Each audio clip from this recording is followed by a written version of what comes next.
여러분 안녕하세요, 롱장입니다.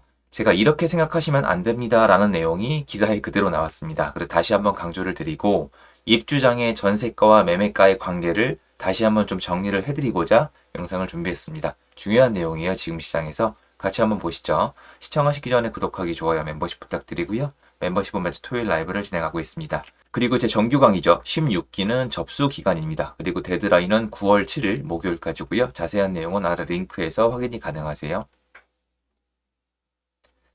84제곱미터 국평이죠. 34평 14억부터 레미안 원베일리 입주장에도 전셋값 상승.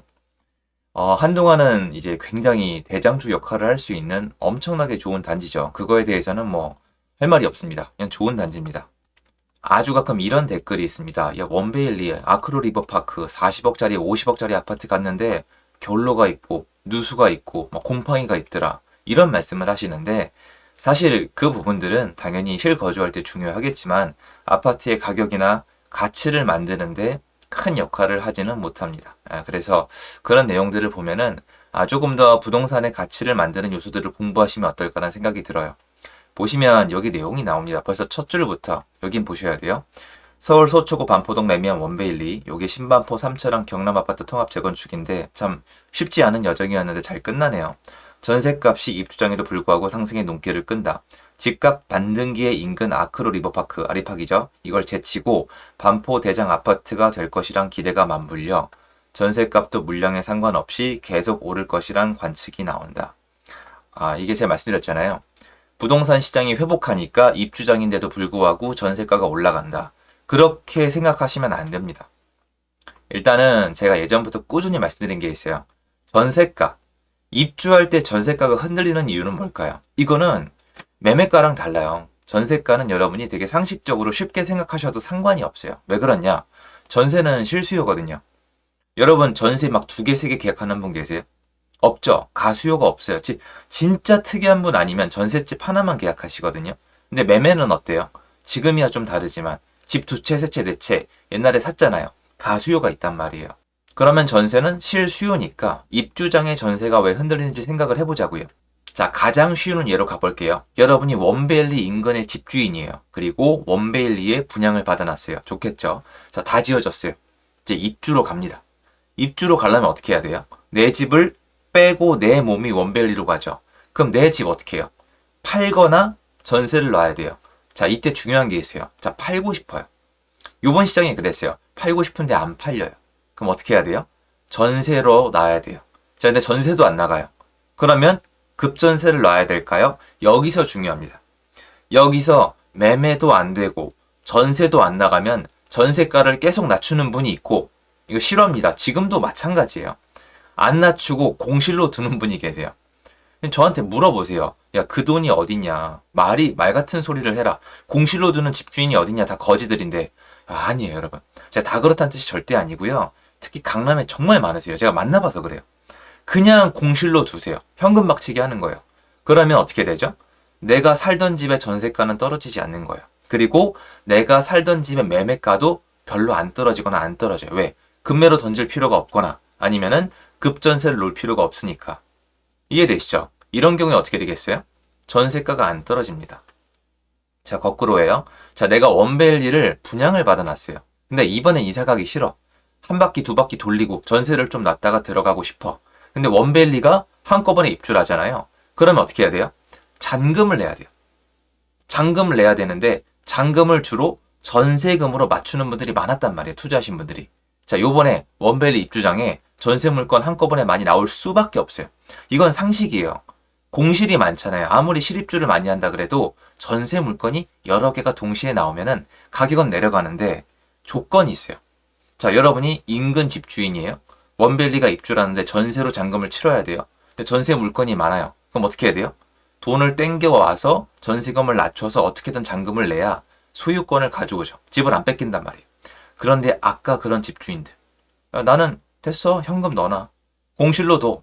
헐값에 전세 놓으면은 골치도 아프고 난 싫어. 나는 나중에 어차피 들어갈 거니까 공실로 두고 인테리어 싹 할래. 이런 분들이 한국에서 어디에 제일 많을까요? 여기 제일 많단 말이에요. 그래서 인근에 입주가 있다고 전세가가 오르긴 어려워요. 전세가에 안 좋아요.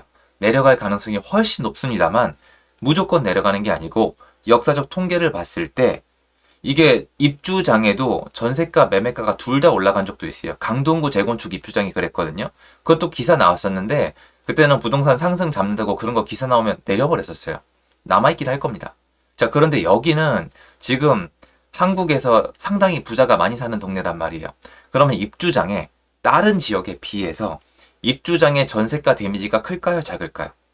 돈 많은 사람들은 급전세를 놓지 않아요. 상대적으로. 그럼 덜 내려갈 거란 말이에요. 그런데 여기 하는 얘기가 뭐예요?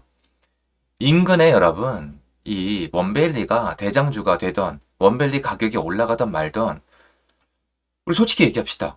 세입자가 알바예요? 자, 제가 원밸리 전세입자예요. 집값이 막 올라간대요. 내 알바예요? 내가 전세입자로 들어갔는데 원밸리가 반포 대장 아파트래요. 내 알바예요? 난 나가야 되는데? 난 세입자예요. 이게 무슨 상관이에요?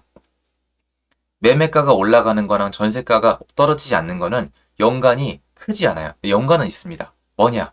집주인들의 체력. 이런 경우가 있어요. 자, 내가 분양받은 아파트가 돈이 부족해서 급전세를 놔야 돼요. 그런데 이 아파트가 올라가요. 그러면 내가 심리적으로 어때요?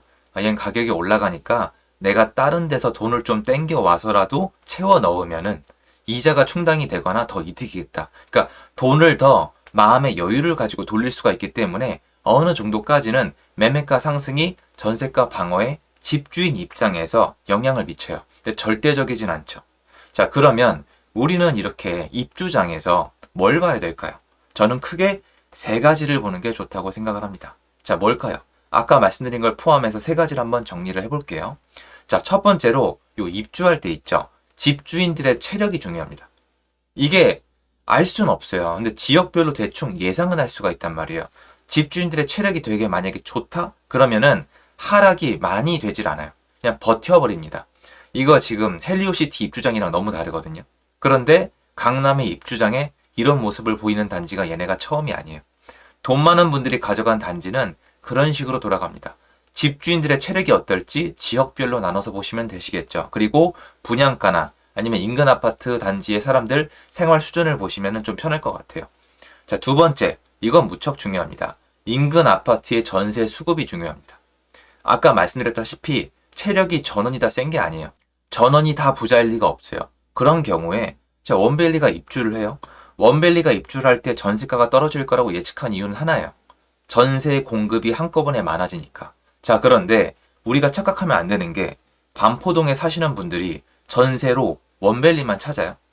아니에요. 지도 펼쳐보시면은 반포동, 서초구에 어디든 상관이 없는 분들이 많아요. 옆에 단지, 옆에 단지, 인근 단지 다 된단 말이에요. 그러면 전세 물건은 얘네만 있는 게 아니라 걔네를 다 합쳐야 되는데 인근에 전세 물건이 부족해요.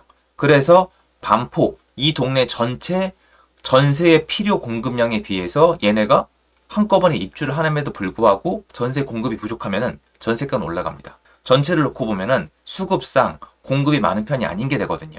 그래서 두 번째로 인근의 전세, 수급, 인근 단지, 경쟁 단지의 수급을 반드시 보셔야 됩니다. 그리고 마지막 세 번째로 이게 참 포인트인데요. 신도시랑 이런 게 다른 게 있어요. 뭐냐면 입주의 연속성이에요.